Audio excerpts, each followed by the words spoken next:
हमरा गुरुजी से जाने मिलबू फूल नियन खिलबू गोरी फूल नियन खिलबू।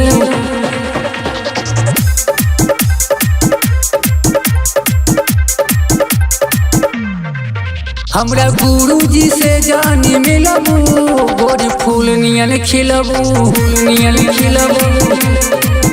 हमरा गुरुजी से जाने मिलबू गोरी फूल नियन खिलबू।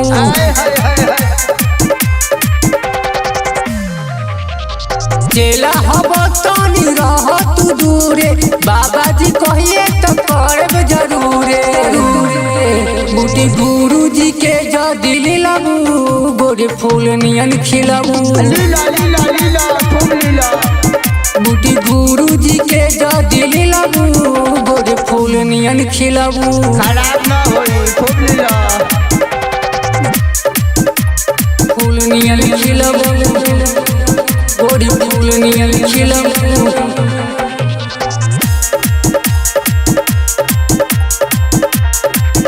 देह ढीला करमल दी भभूति तबे बेमारी जड़ से छूटी।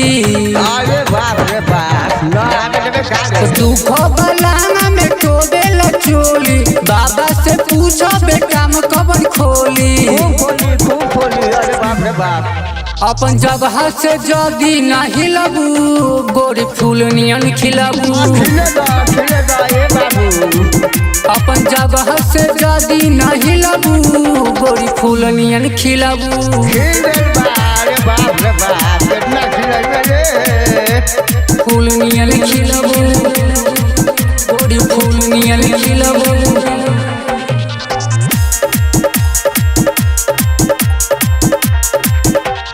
गुरुजी मंत्र से भूत के घेरिए धीरे धीरे हाथ दहिया पथेरिए।